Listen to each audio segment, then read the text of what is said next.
Assalamualaikum warahmatullahi wabarakatuh. Kali ini jom kita mengenai Masjid Nabawi yang dibangunkan oleh Nabi Muhammad sallallahu alaihi wasallam di Madinah, Arab Saudi. Jom kita cek fakta menarik mengenainya. Masjid yang berada di kota Madinah ini merupakan salah satu masjid terbesar di dunia. Masjid Nabawi merupakan tempat paling suci kedua dalam agama Islam setelah Masjidil Haram di Mekah. Masjid Nabawi adalah masjid kedua yang dibangun oleh Nabi Muhammad sallallahu alaihi wasallam setelah Masjid Quba yang didirikan dalam perjalanan hijrah dia dari Mekah ke Madinah. Masjid ini dibangun di tempat di mana unta tunggangan Nabi menghentikan perjalanannya. Lokasi tersebut sebelumnya adalah tempat penjemuran kurma milik anak yatim bersaudara Sal dan Suhail bin Amr yang kemudian dibeli oleh Nabi Muhammad sallallahu alaihi wasallam. Tempat tersebut kemudian dibangun menjadi Masjid Nabawi dan tempat kediaman Nabi Muhammad sallallahu alaihi wasallam. Nabi Muhammad membangun masjid ini dengan tangannya sendiri bersama para sahabat dan kaum muslimin. Temboknya dibuat dari batu bata dan tanah, sedangkan atapnya dibuat dari daun kurma dengan tiang penopan terbuat dari batang kurma pada waktu dahulu. Masjid Nabawi kemudian terus-menerus mengalami renovasi dan diperluas. Rumah Nabi Muhammad sallallahu alaihi wasallam dibangun di salah satu sisi masjid.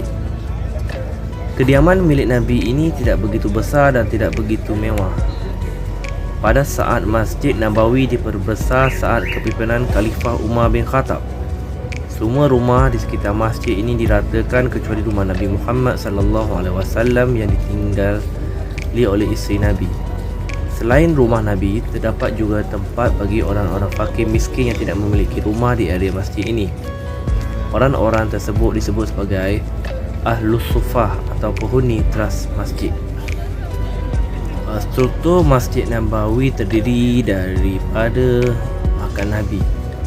Nabi Muhammad sallallahu alaihi wasallam dimakamkan di tempat meninggalnya, yakni dahulunya kamar Aisyah, isteri Nabi. Kemudian turut dimakamkan pula Abu Bakar As-Siddiq dan Umar bin Khattab di tempat ini. Ketiga makam tersebut berada di dalam masjid ini, yakni di sudut tenggara masjid. Yang kedua, Riyadul Jannah. Terdapat tempat bernama Riyadul Jannah atau Taman Syurga di masjid ini. Tempat tersebut merupakan perluasan makam Nabi Muhammad hingga mimbarnya.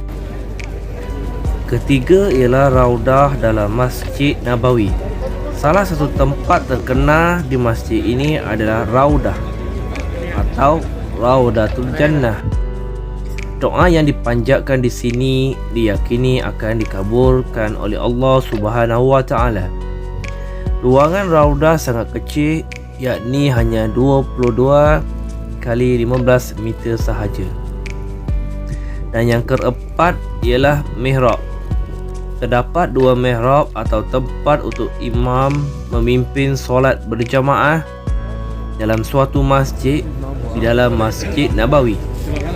Mihrab pertama dibangun langsung oleh Nabi Muhammad sallallahu alaihi wasallam, sedangkan mihrab kedua oleh Khalifah Uthman bin Affan. Terdapat juga mihrab al-tahajjud yang dibangun oleh Nabi Muhammad sallallahu alaihi wasallam untuk melaksanakan salat tahajud. Pahala solat di Masjid Nabawi adalah 1000 kali ganda dibandingkan dengan masjid lain kecuali di Masjidil Haram Mekah. Sekian saja perkongsian. Terima kasih.